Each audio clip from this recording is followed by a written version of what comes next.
Bismillahirrahmanirrahim. Alhamdulillahirabbil alamin. Salatu wassalamu ala habibina wa habibi ilahil alamin. Abil Qasim Mustafa Muhammad wa ali tayyibin at-tahirin al-ma'sumin. Siyama baqiyatullah fil ard arwahuna fida. Ajjalu harja syarif. Allahumma salli ala Muhammad wa ali Muhammad. Assalamualaikum warahmatullahi wabarakatuh.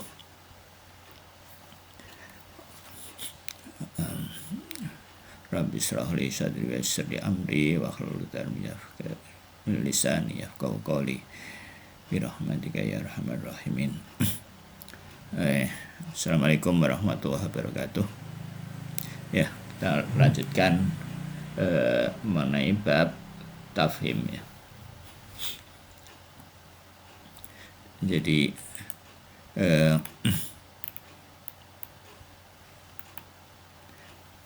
innal insana ba'd bi'ad ya itu qalbahu fil awal amri katifli ma in fataha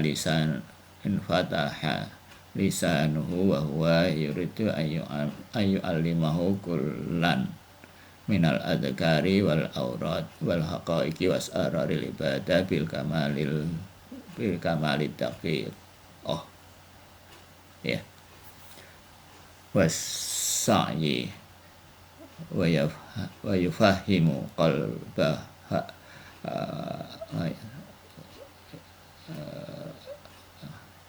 wa yufahimu ya, dan memahamkan hatinya.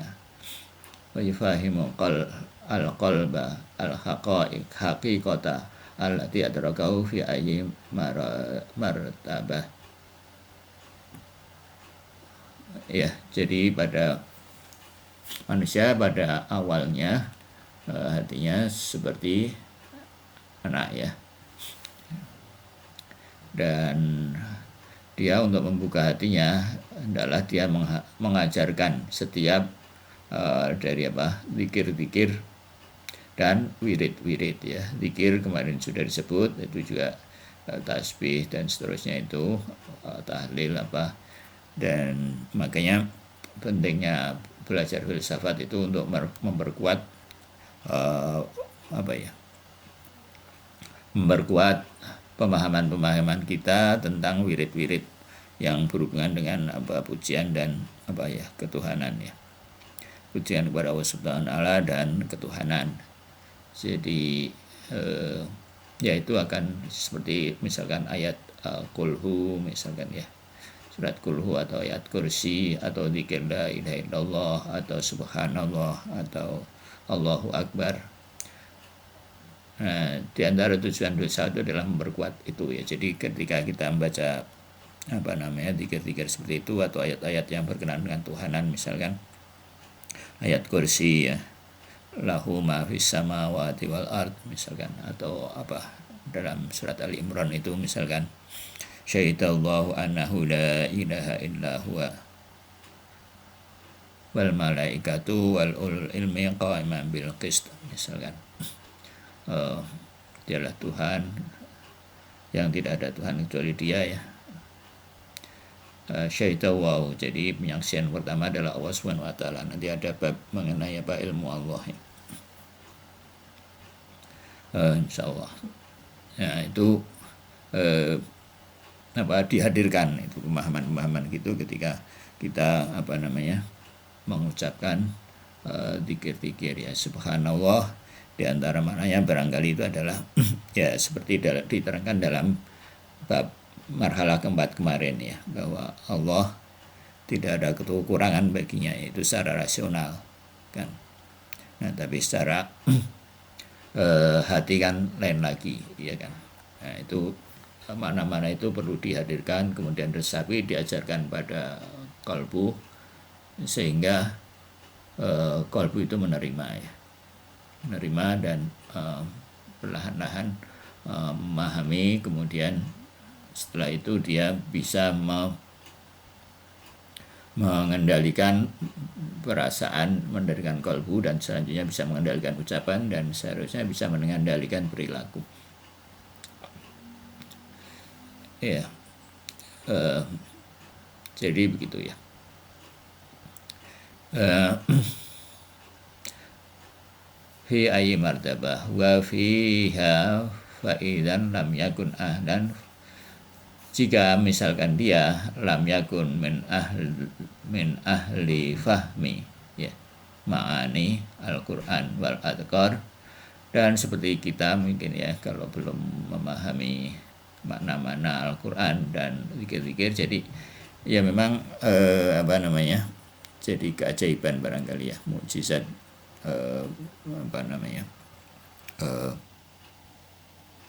di antara mukjizat Rasulullah SAW itu adalah bahwa ayat Al-Quran dan zikir-zikir dan zikir-zikir yang diajarkan oleh Rasulullah SAW itu adalah maknanya itu dalam ya, dan tidak habis maknanya itu dengan pengulangan itu. Jadi setiap pengulangan itu kalau kita melakukannya dengan benar itu akan menimbulkan pemahaman baru ya, dari hari ke hari pemahaman itu semakin dalam. Jadi ada makna batin dan berlapis-lapis, dan itu bukan seperti yang kayaknya memang tidak ada habisnya. Jadi itu mungkin barangkali rahasia ya kenapa Al-Fatihah dan yang lain-lain itu diucapkan sekalipun tidak diucapkan terus-menerus. Jadi makin kita pahami, makin kita ajarkan pada hati, makin orang itu kalau dalam bahasa Sunda itu dedeyan ya, mungkin tersemangat. Jadi pertama mungkin berat, tapi selanjutnya kalau kalau hati sudah terbuka kemudian itu, maka kelalahan itu, rasa bosan itu perlahan-lahan akan hilang ya, menjadi kenikmatan. Kalau sudah merasa nikmat dengan dikit-dikit wirid itu, mungkin tidak ingin tergantikan dengan kenikmatan apapun ya. Selanjutnya mungkin ketaatan akan semakin bertambah, rasa syukur akan semakin bertambah, dan seterusnya. Ya, jadi kalau belum memahami itu walaisa lahu nasiban min asraril ibadah, dan kalau dia belum punya nasiban, punya bagian dari rahasia ibadah, fa yufahimu qalbuhu al-ma'nal ijmali, hendaklah dia memahamkan makna itu ya sekedar makna ijmali ya, makna yang tertulis dalam terjemahan lah, kira-kira begitu ya.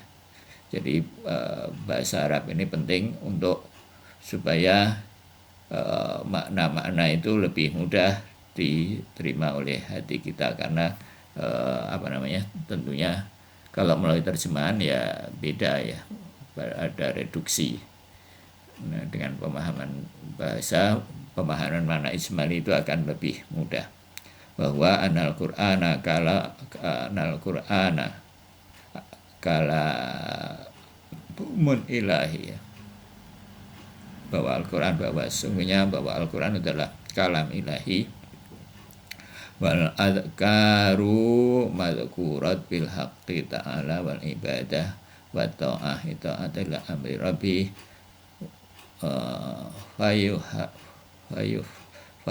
fayufahimu kemudian fayafhamu kadang-kadang fayahamu qalbu hadzal ma'anil ijmaliyah, dan setelah itu mungkin kalbu mulai memahami makna ijmali. Jadi memang kalau tanpa makna itu ya repot, ibadah itu jadi membosankan. Jadi salah satu kunci semangat orang betah beribadah itu ya karena sesuai dengan hati ya, sesuai dengan jadi hatinya terlibat ya. Kalau hatinya nggak terlibat ya akan melelahkan. Jadi tapi ini perlahan-lahan ya. Wa in kana ahlan li fahmil ma'ani, dan sekiranya orang tersebut sudah paham makna-makna ya as-suriyah, makna-makna suri, makna-makna lahir ya, makna-makna yang tersurat lil Qur'ani wal adhkar, Quran dan zikir-zikir itu fayufahimu qalbahul ma'nas suriyah min wa'id wal wa'id. Adalah dia memahamkan hatinya makna-makna surih minal wa'di wal wa'id. Dan dengan apa? Dengan apa? Wa'di itu janji pahala, wa'id itu adalah ancaman ya. Wal amri wan nahi min wa min ilmil mabda wal ma'ad. Dan dengan apa? Ilmu mabda dan ma'ad. Mabda ilmu penciptaan, dan ma'ad mengenai akhirat. Bil miqdari alladzi adzkarahu, dengan kadar yang dia mampu.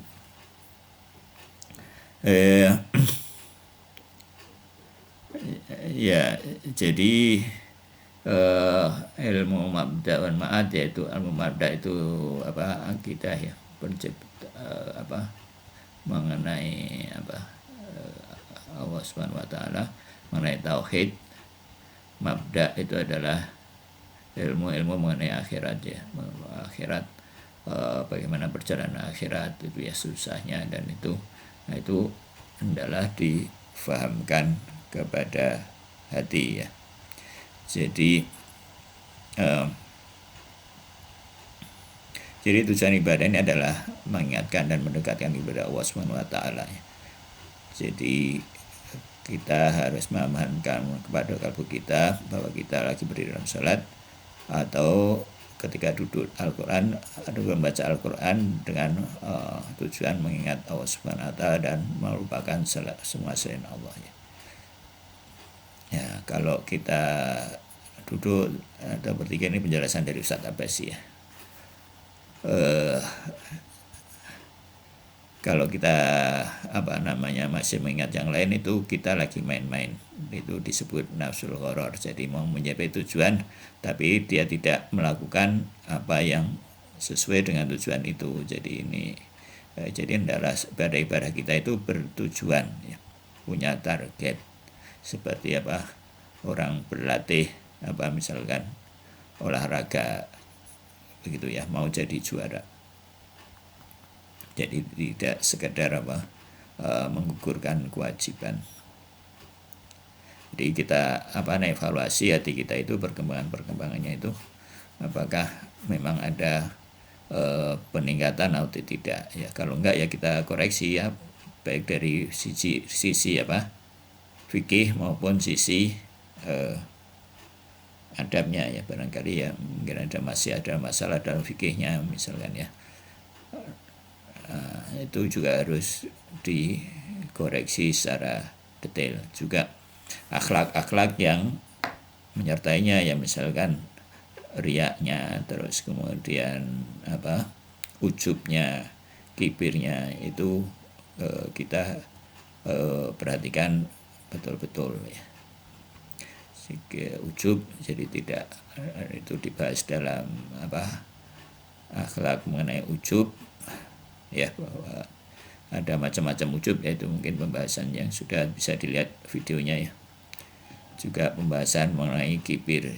Jadi kalau dikaitkan ujub dan kibir ini dengan filsafat ya, orang itu ya kemarin sudah diterangkan dalam marhalah keempat bahwa wujud kita ini adalah wujud rabit ya, nggak punya apa-apa. Jadi kalau Allah katakanlah sekejap, sejenak ya, dan naudzubillah ya, dunia Allah Maha Suci dari itu kita hilang. Jadi seperti kalimat kata adalah itu ya. Jadi Ali misalkan ya, adalah imam, Ali imam. Kan ada Ali imam, ada penghubung di tengah-tengah itu yang menghubungkan antara Ali imam, sehingga kata Ali dan kata imam, sehingga di tengah-tengah itu ada suatu penghubung. Nah itu robit, mengingatkan lagi itu adalah robit, harus ada penghubung itu. Nah wujud kita itu seperti penghubung. Jadi di hadapan Allah wujud kita itu berhubung. Maka kita fakir. Nah fakir itu Kita tidak boleh merasa punya sesuatu memang. Ya kalau kita masih perlu merasa punya sesuatu, kehormatankah, kemuliaankah atau apa. Nah itu dalam akhlak kibir, apalagi merasa ujub ya. Kita merasa punya merasa lebih dari orang yang lain, misalkan itu kibir.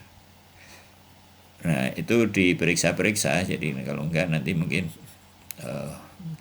sholat kita akan jadi masalah, bermasalah, nggak akan bisa sholat dengan baik. Ya yang sebelum itu ya memang orang itu harus menjadi dokter untuk jiwanya sendiri. Ya karena memang tidak ada yang bisa melakukan, ya nggak ada orang lain yang bisa itu ya. Untuk jiwa ini orang harus menjadi dokter untuk dirinya sendiri.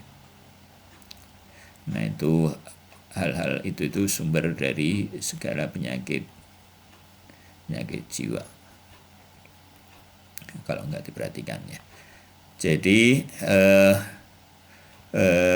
dia harus menghadap dirinya rendah dan dengan serius ya, dan dia harus monolog kepada dirinya ya, bahwa jangan mengganggu saya gitu ya, dibisikkan pada hatinya, dalam kesempatan ini saya ingin mengingat Allah Subhanahu wa taala.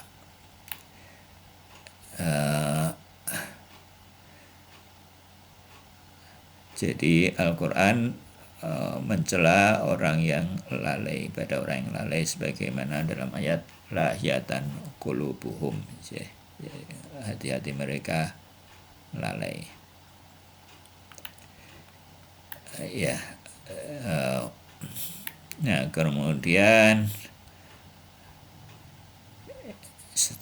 tadi dalam hal memahamkan makna-makna suri tadi, makna-makna lahir dari ayat Al-Qur'an itu ya tadi dihadirkan, dirasakan dan difahamkan pada kalbu. Maka belajar tafsir itu ya juga penting ya, setidaknya ya tafsir dari ayat-ayat yang sering kita baca. Nah, ya kalau bisa ya, karena kita baca Al-Qur'annya itu dari awal dan dari akhir, maka ya tafsir itu pentingnya di sini.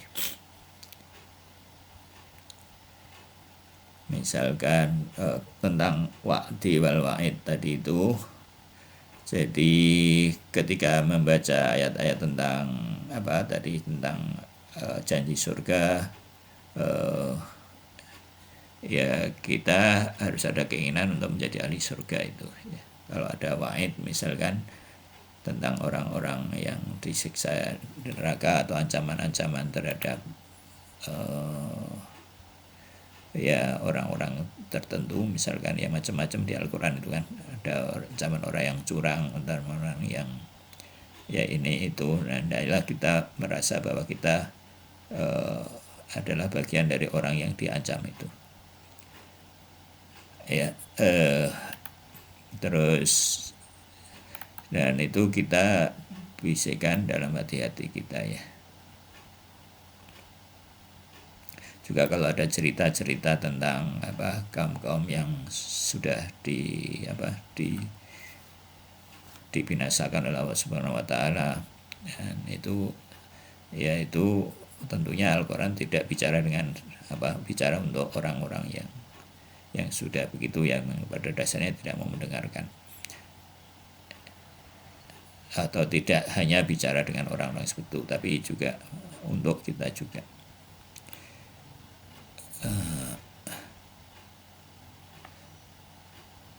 Ya, jadi ketika misalkan baca aqimis sholah, dirikanlah sholat ya, maka ini artinya adalah sempurnakanlah sholat kalian.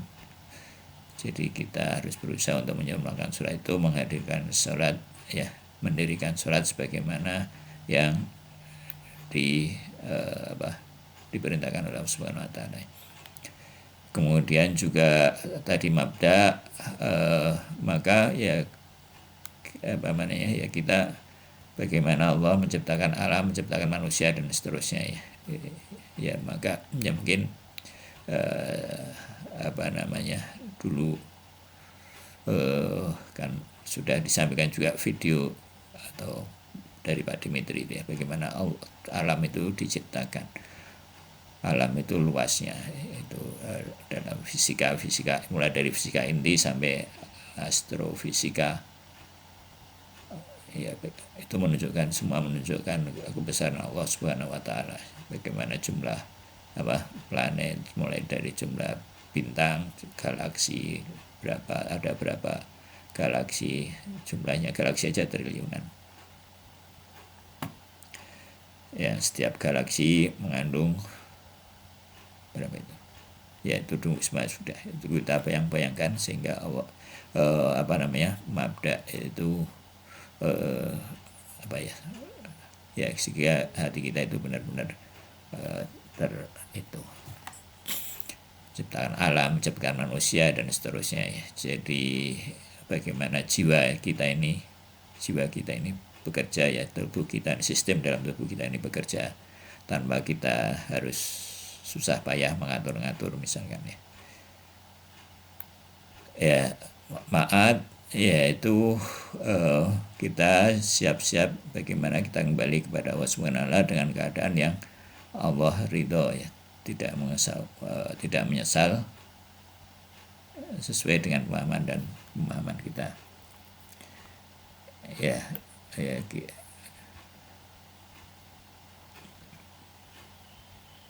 Nah, kalau wa ing kusifat, baca kusifat aja ya. Dan ketika sudah tersingkap ya, disingkapkan, kasyafa lahu haqiqati min haqaiqil ma'arif.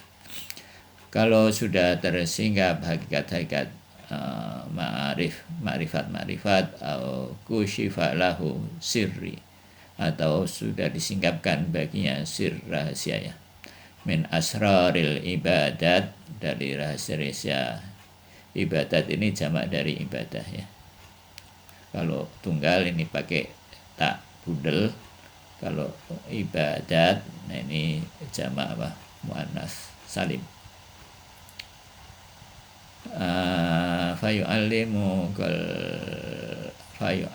ya al-qalba dzakal maksyuf bijidin wajtihadin. Dan hendaklah dia kalau sudah tersingkat maka tetap dia harus mengajarkan kepada hatinya hal-hal seperti itu ya. Wanati jatuh hadal tafhim wa annahu badal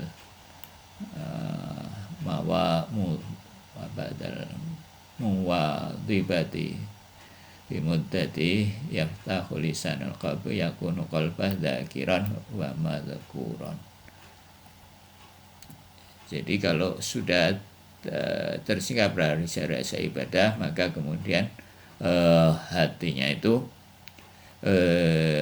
menjadi sudah terbuka. Jadi mula-mula setelah itu lisan hati mulai terbuka ya. Kemudian hatinya menjadi zakir ya, menjadi pedzikir. Hatinya menjadi pedzikir dan wa mudzakiran gitu ya, dan pengajar ya. Mudzakir artinya yang mengajarkan zikir, mengajarkan zikir kepada lisan, kepada seluruh badan ya.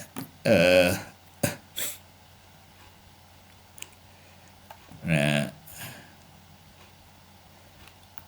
jadi kalau sudah begitu, jadi bahkan ya, jadi kalau sudah istiqomah menjalani ini, maka dia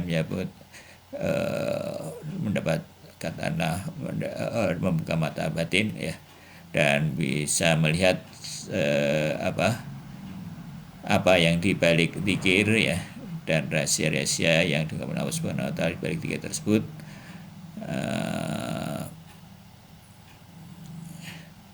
Ya tadi tetap dia harus mengajarkan apa yang diungkapkan oleh Allah Subhanahu wa taala itu pada hatinya ya. Nggak tahu ini bagaimana ya.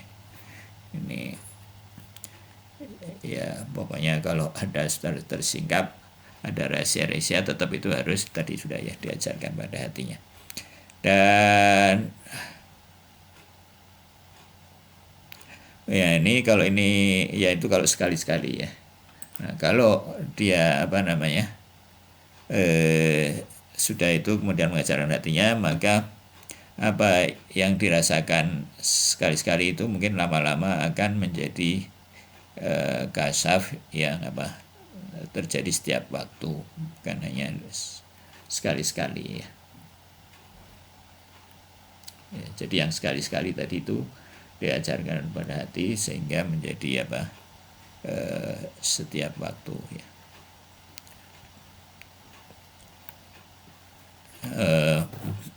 Jadi karena Allah memberi karunia ini, jadi ini semacam bonus ya, dikasih pengalaman tertentu sebagai oleh-oleh, begitu Ustaz Abbasi menyebutnya ya.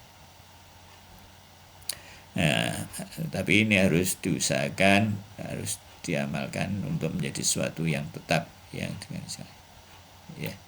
Ya contohnya mungkin kita bisa mengalami pada bulan-bulan ibadah seperti bulan Rajab, Syaban dan seterusnya, mungkin ada suasana yang membantu kita mempunyai pengalaman-pengalaman tertentu ya. Jadi pengalaman itu jangan diabaikan begitu saja dan jadikan oleh-oleh agar setelah itu pengalaman itu menjadi sesuatu yang tetap. Nah kalau kita abaikan ya, kita lupakan ya, kita nggak jaga ya, nah itu ya nanti hilang. Nah, kalau hilang mungkin untuk mendapat lagi itu agak sulit ya, makanya setelah ya itu memang repotnya di kita itu ya. Jadi apa yang kita boleh pada bulan Ramadan itu sekali-kali hilang begitu saja ya, akibat mungkin suasana di masyarakat itu yang tidak kondusif ya, untuk menjaga hasil-hasil ibadah yang pada bulan-bulan seperti itu ya, sehingga nanti ya balik lagi begitu. Jadi berkali-kali Ramadan ya balik lagi gitu. Ya misalkan ya mungkin tidak sengaja melihat aurat bagi laki-laki ini, atau rezeki yang kurang, itulah makanan yang kurang baik lah, atau hibah lah, suasana politik yang kadang-kadang kita memberi komentar, terus komentar kita itu katakanlah tidak pada tempatnya ya, walaupun sudah diusahakan ya, begitu-begitu sedikit-sedikit dosa-dosa begitu itu, yang lama-lama hasil-hasil ibadah itu bisa hilang. Bukan bisa ya, yang rasakan itu suka hilang ya.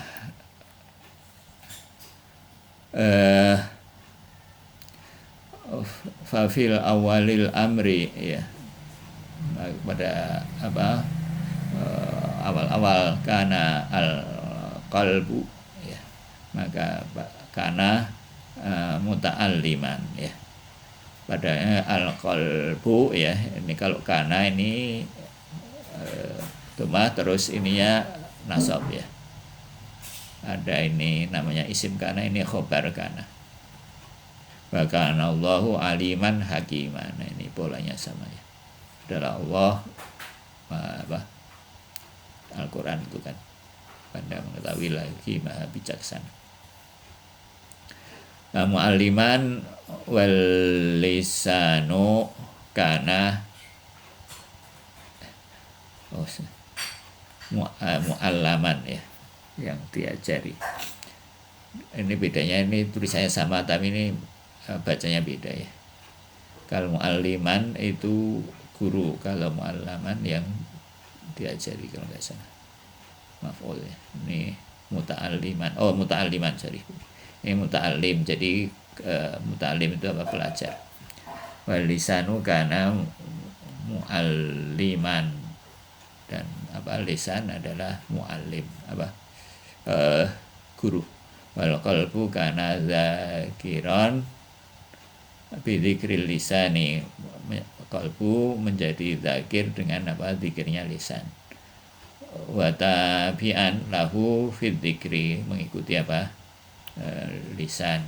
Wa amma ba'da ma infatahal lisanu al qalbi, dan setelah terbuka ya, infataha terbuka lisan qalbu, fayakunu amron makusan, maka perkaranya itu sekarang menjadi terbalik ya, makus. Fayakunu al qalbu zakiran, maka hati menjadi zakir. Yang pertama wayatba'uhu al lisanu, dan kemudian lisan mengikutinya fil dzikir wal harokah, dalam zikir dan dalam gerakan-gerakannya. Ya, terus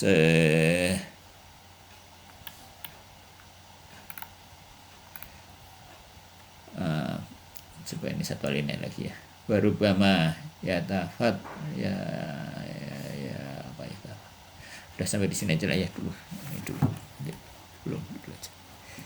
Yaitu mungkin dari adab sholat ya. Ada komen?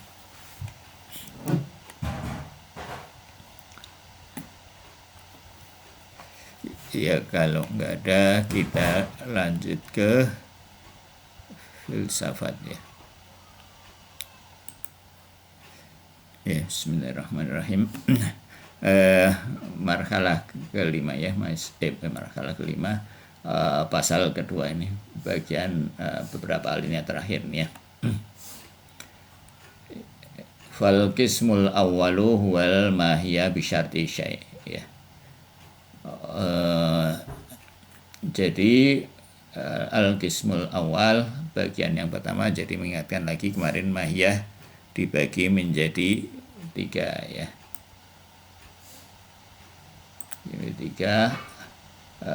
Yang atas ini juga mahiyah maksam namanya ya. Ini juga bisarti, la bisart ya. La bisarti ini apa namanya, maksam ya, yang dibagi air saja ya, tanpa apa syarat-syarat yang lain. Nah, yang ini yang pertama bisa syai', ini dengan syarat sesuatu. Nah, ini yang disebut mukhalatah ya, yang tercampur ya. Jadi di sini mahiyah, di sini manusia misalkan ya, misalkan Zaid, nah itu mahiyahnya manusia dengan tambahan jutaan khususnya, sehingga menjadilah identitas manusia yang namanya Zaid. Nah, jadi jadi ini tercampur mahya yang dibilang tercampur. Nah, bisyartillah ini yang mutlaqah ya. Makhlutah ini yang jadi manusia ini ya, setiap pribadi manusia ini ya, setiap manusia identitas itu merupakan manusia hayawanun natik ya, plus jutaan hal-hal yang partikular, hal-hal yang khusus ya, sehingga menjadilah seseorang dengan identitasnya. Nah, identitas itu kalau dirinci jutaan ya. Nah, ini apa, makhlutah ya, mahiyah bisyarti syai'.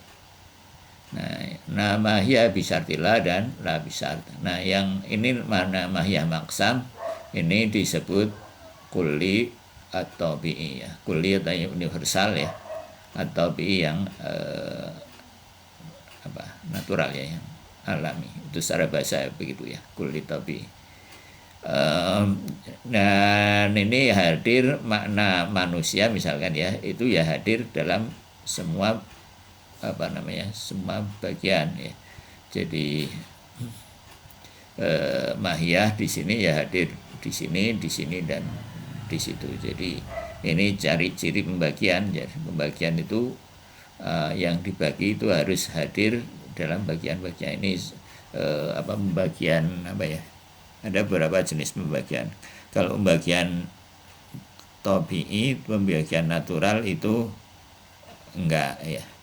Jadi misalkan rumah dibagi menjadi dinding, misalkan jendela apa. Nah itu pembagian seperti itu pembagian pembagian tabii kalau nggak salah. Pembagian menjadi. Nah kalau itu tuh tidak hadir dalam bagian-bagiannya. Nah ini pembagian jadi ada dua macam pembagian. Nah kalau pembagian ini menjadi afrodnya ini menjadi anggota-anggotanya ini, maka pembagian seperti ini jadi setiap maka maksam ini, makna maksam ini hadir dalam bagian-bagiannya. Oke.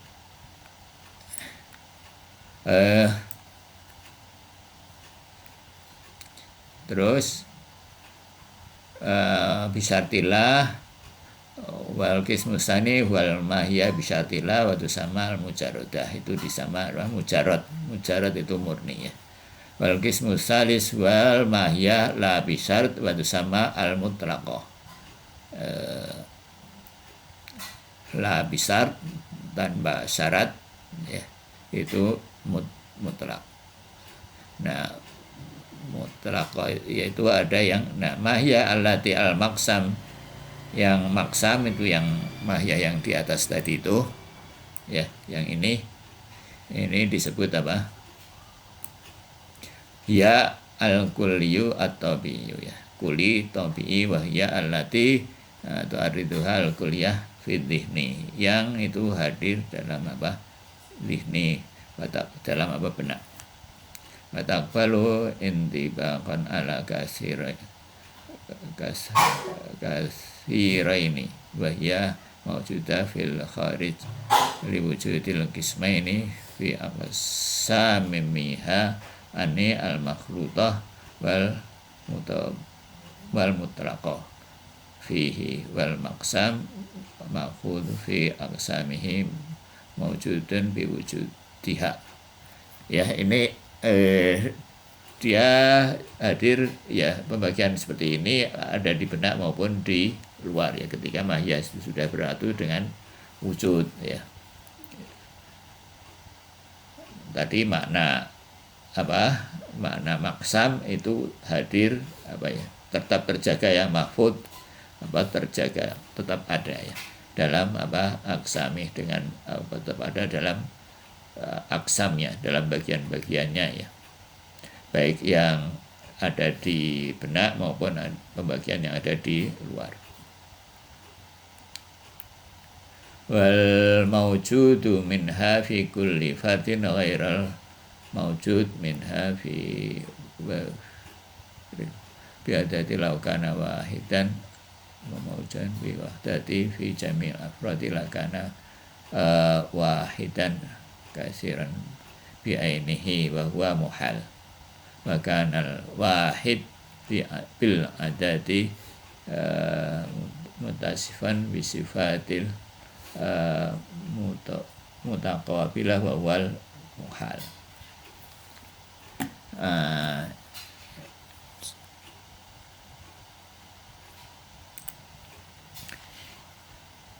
Yang wal mawjud minha fi kulli fardin. Jadi misalkan tadi manusia ada Zaid, ada Amr gitu ya. Maka makna manusia ya, ada perbedaan antara manusia dalam Zaid dan manusia dalam Amr. Maka fi kulli fardin, fard itu pribadi ya, ya setiap orang itu fard ya. Kalau dalam bahasa sehari-hari fardun itu ya pribadi. Jadi yang wal maujud yang ada dalam setiap fard tadi itu ghairul maujud minha fi fardin akhar. Maka dia tidak ada dalam pribadi yang lain, ya tempatnya sudah beda dan seterusnya.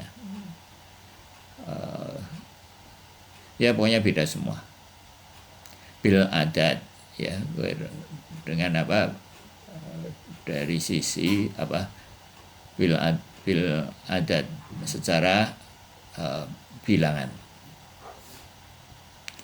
Walau kana wahidan maujudan, kalau sekiranya sama ya, maka bi wahdatihi fi jamil afrad, kalau dia sama, lakanal wahidul katsiron, maka bi ainihi. Maka kalau dia sama, ya kalau sama pribadi-pribadi itu sama, yaitu akan maka dia satu tapi banyak, itu wal wahidul katsiron, satu tapi banyak, bi ainihi wa huwa muhal, dan itu adalah mustahil, ya sebagaimana kita pahami, ya namanya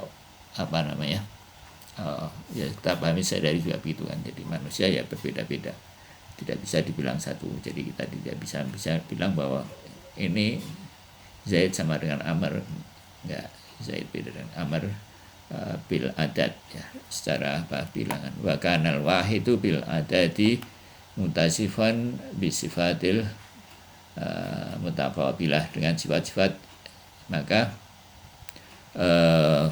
wahid satu bil adat, jadi satu disifati dengan sifat-sifat yang bertentangan, ya satu disifati banyak tapi banyak, ya satu dibagi satu tapi sifatnya banyak, maka ini menjadi punya sifat yang mutaqabilah, bertentangan, wa huwa muhal, dan itu adalah muhal, ya. Oke. Itu pasal ke-2. Nah, sekarang pasal ke-3, ya. Ada komen di pasal itu, ada pertanyaan.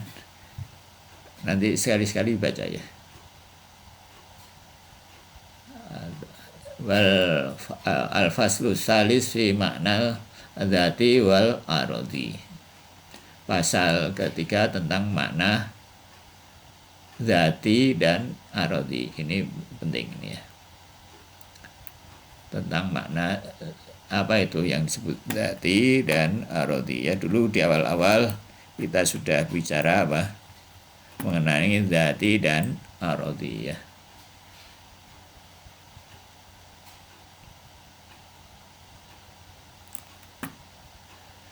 Ya kan, dulu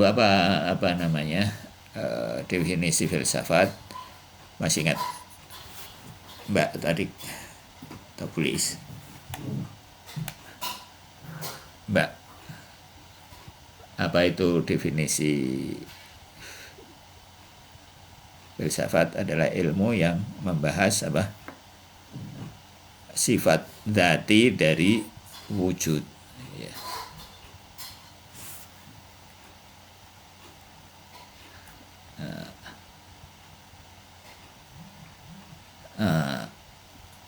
Apa sifat-sifat dzati dari wujud itu? Apa maksudnya sifat dzati? Nah, ini ada penjelasan yang lebih detail dalam pasal ini, ya.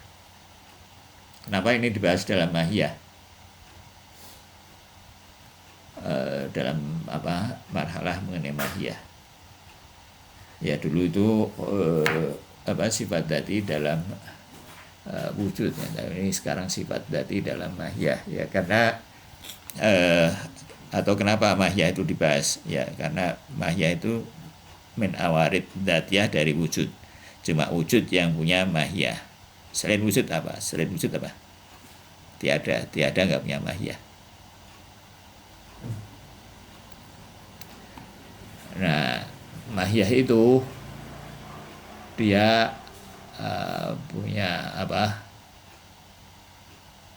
yang kalau kuli, ya, manusia misalkan, dia punya sifat dzati dan arodi ya. Al kulli imma dzati au arodi. Manusia misalnya itu kan kulli, universal ya. Universal itu adalah suatu mafhum, suatu konsep, suatu mafhum sama kala yang afrodnya itu banyak ya, yang anggotanya banyak. Manusia itu kan banyak, ada Zaid dan seterusnya.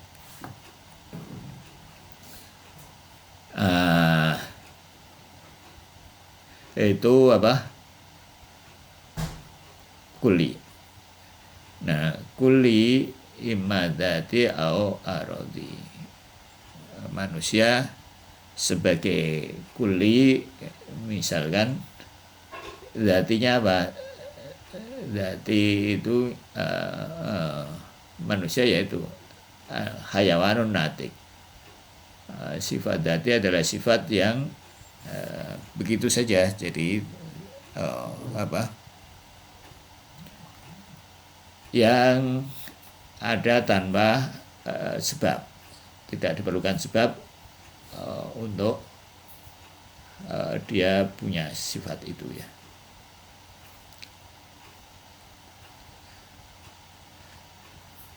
Ya kan, manusia hayawan natik. Hayawan dan natik itu adalah zati bagi manusia. Jadi begitu manusia maka begitu dia hayawan dan begitu dia natik. Nah, tapi kalau untuk berilmu misalkan, nah itu perlu sebab. Ilmu itu untuk hadir dalam diri manusia. Ya. Apa sifat zati yang lain selain hayawan dan natik, kira-kira apa, Mbak?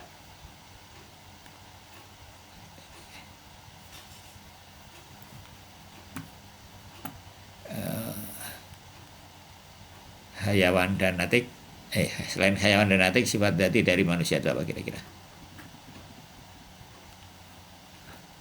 Ya, ini yang disebut di sini mungkin, misalkan mungkin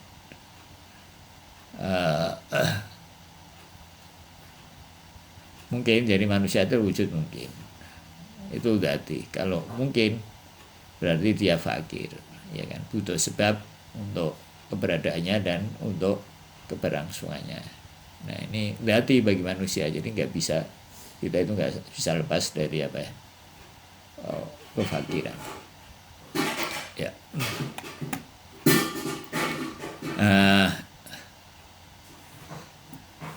Jadi zati ini ada jins, fasal dan naw ya. Jins itu genus ya, itu memiliki zat yang sama. Jadi manusia itu adalah jins, dia memiliki zat yang sama, hayawan natik tadi itu ya. Zati itu juga, fasal itu juga zati, yaitu pembeda yang eksklusif. Natik itu adalah fasal bagi manusia, maka dia zati bagi manusia ya. Nah, terus naw itu adalah jins dan fasal bersama-sama ya. Itu adalah mahiyah tam. Jadi jins itu genus dari jenis dari manusia itu yang memiliki zat yang sama ya. Misalkan hayawan, maka manusia dan hayawan yang lain itu jins. Nah, kalau naw bersatu dengan jins bersama-sama, jins dan fasal bersama-sama itu membentuk mahiyah tam yang tadi itu namanya manusia. Manusia itu adalah mahiyah tam sempurna ya. Jadi, nah itu zati. Dan pikiran manusia itu, pikiran kita ya bisa fokus pada bagian yang sama dari mahiyah, yaitu misalkan manusia dengan hewan yang lain, kita bisa fokus pada bagian sama, yaitu jins tadi itu ya. Dan bagian eksklusif dari mahiyah tadi yang pembeda dari hayawan yang lain, yaitu akal tadi ya, fasalnya. itu adalah fasal. Nah, kalau maya secara keseluruhan itu adalah nau. Jadi manusia itu spesies, nau atau spesies ya. Gitu ya. Itu filsafat memandang spesies dan jenis itu seperti itu. Nah, arodi itu tidak termasuk bagian dari mahiyah tam ini ya, mahiyah. Jadi tadi misalkan berilmu, tinggi, pendek, misalkan hitam, putih, itu adalah arodi. Dia datang dari luar, dan oleh karena datang dari luar dia perlu sebab untuk menempel pada manusia. Ya. Nah, itu arodi dan zati. Kira-kira begitu ya, bisa dipahami. Al-ma'ani al-mu'tarif fil mahiyah ma'khuzatun fi hududiha wa ya. Jadi makna yang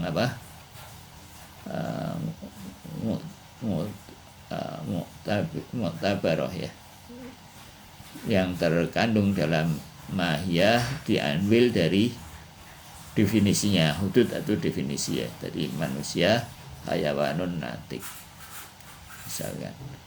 Wahya allati tartafa'u allati tartafa allati tartafa'a ya. Ini kenapa tartafa'a? Karena ini mahiyah ya. Ini mahiyah kan perempuan. Asalnya ini irtafa'a ya. Irtafa'a itu untuk huwa irtafa'a. Kalau untuk perempuan maka tartafa'a. Al-mahiyatu birtifa'iha ya. Jadi terangkat mahiyah dengan terangkatnya ya. Irtifa itu terangkat, maksudnya gini ya. Jadi manusia hayawanun natikan, begitu definisinya ya. Hayawan kalau diangkat dari manusia maka tidak ada mahiyah manusia gitu kan ya. Artinya manusia, mahiyah, pengertian manusia itu mahiyah manusia itu hilang. Maksudnya begitu ya. Itu maksudnya terangkat tuh begitu ya. Itu sama ada tiat. Itu adalah zati. Jadi hayawan dan natik itu zatiat bagi manusia. Mama waro'a dalika, dan selain itu waro'a itu secara basarnya di belakang ya. Dalika, dan adapun yang selain itu arodiyat, selain dari hayawan dan natik itu misalnya bagi manusia adalah arodiyat, bersifat arodi.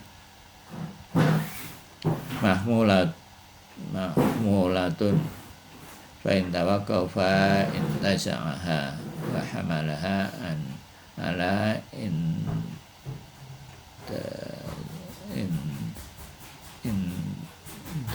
indimami sumiat mahmulat bil zamimah kan tisail hari wal hamaluha alal jismi ya. Dan selain itu adalah arodiyat yang mahmulatun, yang dipredikatkan ya. Selain itu adalah, selain yang tadi adalah sifat-sifat yang dipredikatkan.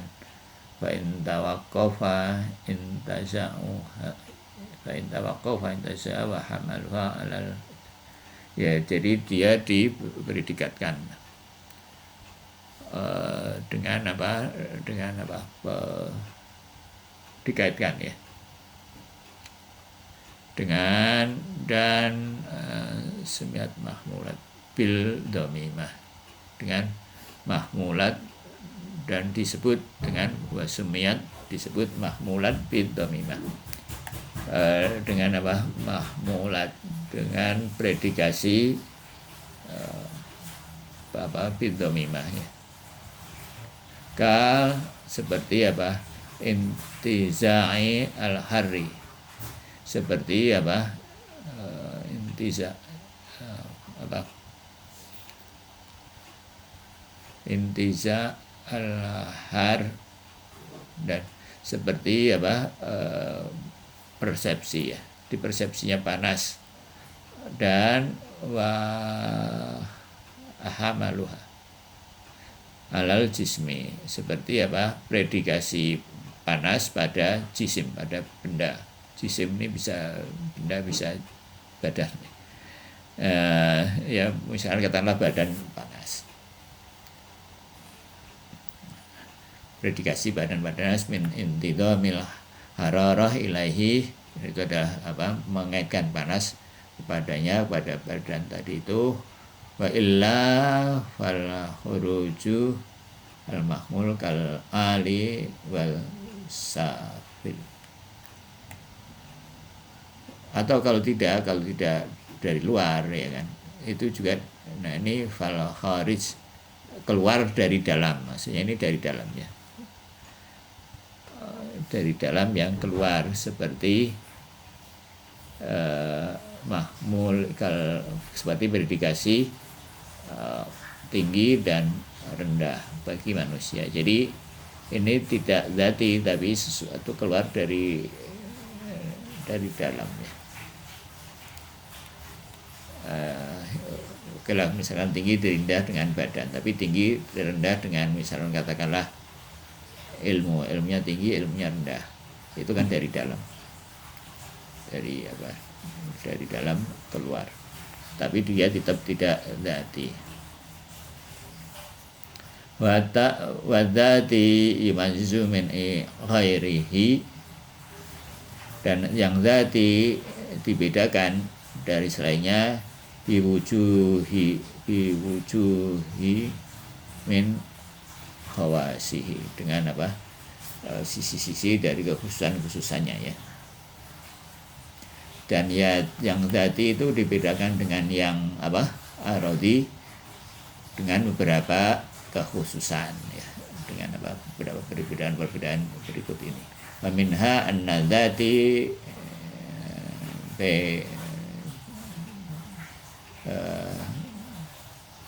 ini ya, la tahtaju fi subutiha alladzi dzati ilal wasit. Jadi dia tidak apa, yang sesuatu yang zati tadi itu apa ini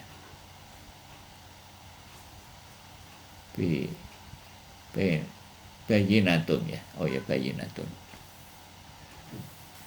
ya, secara apa zati, suatu yang zati bayinatan, secara apa, secara aksiomatis. Nah, bayinah mungkin terjemahnya aksiomatis ya. La tahtaju, secara aksiomatis tidak membutuhkan, fi subutiha, untuk subutnya, untuk hadirnya sifat tadi itu, alladzi dzati ilal wasit, tidak membutuhkan wasit, tidak membutuhkan sebab, dan tidak membutuhkan perantara. Itu yang disebut dzati. Apa dzati wujud itu apa?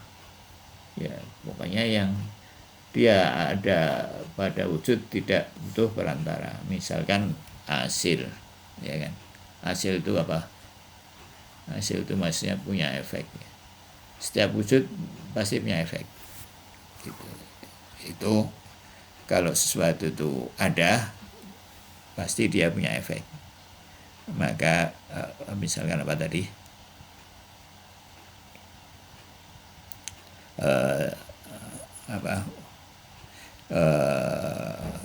hasil, maka itu adalah sifat yang dzati bagi wujud. Apalagi selain yang dzati bagi wujud, masih ingat apa, misalkan itu yang pertama ya, sifat yang dzati yang pertama di bab pertama bagi wujud itu adalah dzati. Yang kedua apa, yaitu di pasal-pasal selanjutnya ya, setelah hasil apa, taskik ya kan, wujud itu tasydid. Selain itu apa? Satu. Tidak wujud itu satu dan tidak bisa dibagi dan seterusnya. Nah itu sifat-sifat yang zati bagi wujud. Jadi itu hadir pada wujud, tidak perlu dimana dan dipahami secara akal, secara aksiomatis ya. Nah, bayina atau katakanlah tanpa perantara ini bukan berarti mudah ya, bukan berarti semua orang paham. Orang perlu merenung, membongkar-bongkar pemahaman-pemahaman yang hadir belakangan itu, sehingga pemahaman yang awal itu ada ya, karena apa ya, karena interaksi kita dengan dengan dunia luar itu membuat pemahaman-pemahaman yang aksiomatis itu menjadi hilang ya, kira-kira begitu. Wa minha, dan dari yang lain ya, selanjutnya adalah waniyatun anis sabab ya, dia tidak perlu sebab ya, bi makna annaha la tahtaju ila sabab wa wara'i sabab dil dzati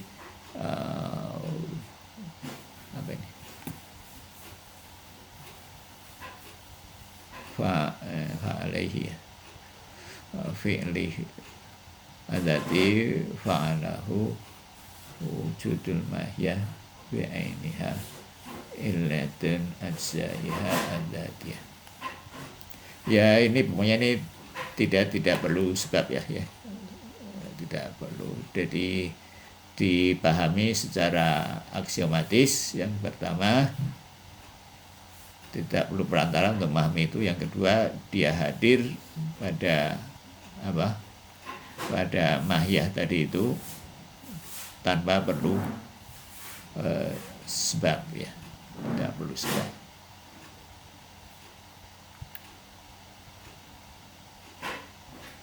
Minha annal ajza'a adzatiyata mutaqaddimatun ala dhi dzatai, ala dhi dzati atau dzatai, ala dhi dzati. Jadi bahwa bagian-bagian dari dzati tadi itu lebih dahulu atas yang punya dzati tadi itu. Ya. Jadi manusia hayawanun natik, ya kan. Kalau sifat arodhi misalkan, maka manusia berilmu. Maka ilmu itu manusia dulu hadir, baru ilmunya itu bisa ditambahkan. Itu balik dalam benak maupun dalam kenyataan. Nah kalau dzati itu enggak. Dzati itu hayawanun natik. Hayawan hadir duluan di benak, natik hadir duluan di benak, baru setelah disatukan jadilah manusia. Jadi hadirnya itu muqaddimatun, lebih dahulu dari yang punya dzati tadi.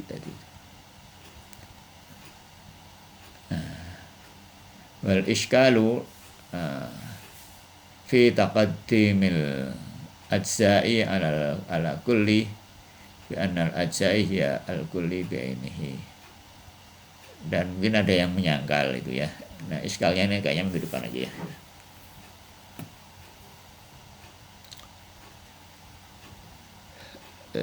Ada penyangkal dan ini ada jawabannya.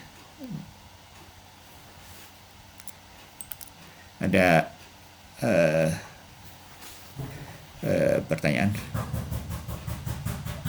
Nah ini aplikasi di mana? Ini aplikasinya di akhlak ya, di manusia. Jadi kita perlu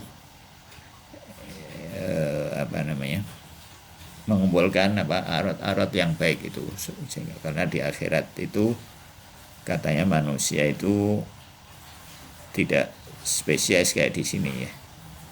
Manusia itu menjadi apa di sini, di sana itu menjadi tidak lagi spesies ya, jadi lagi sama, jadi dia menjadi kayak malaikat gitu. Jadi ya, setiap individu itu berbeda dengan individu yang lain, jadi tidak sama, tidak. Jadi manusia hadir dalam bentuk rohaninya, dan rohani itu ya yang kita bangun sekarang ya, yang kita bangun sekarang. Maka kita harus maksimalkan ini, karena kesempatannya cuma di sini, di dunia ini.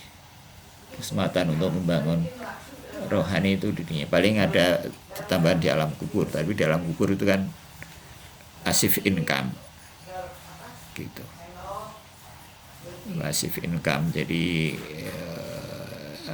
ya intinya cuma ada di dunia ini untuk membangun ini. Nah kalau sudah di itu ya nggak bisa, kalaupun di alam kubur itu, kalaupun bisa itu ya perlu waktu lama dan mungkin menyakitkan dan mungkin jauh melelahkan ketimbang membangun di dunia ini. Lebih mudah, jauh lebih mudah memperbaiki kita di dunia ini. Dan tadi itu di jiwa itu bahasanya bahasa hati, jadi ya berkaitan antara akhlak dengan filsafat ini. Jadi dasar dengan filsafat ini hendaknya kita lebih lebih serius dalam membangun akhlak.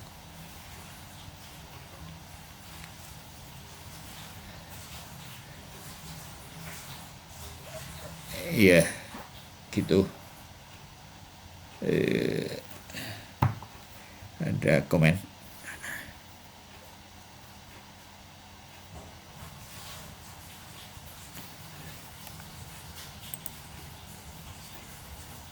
Ada komen?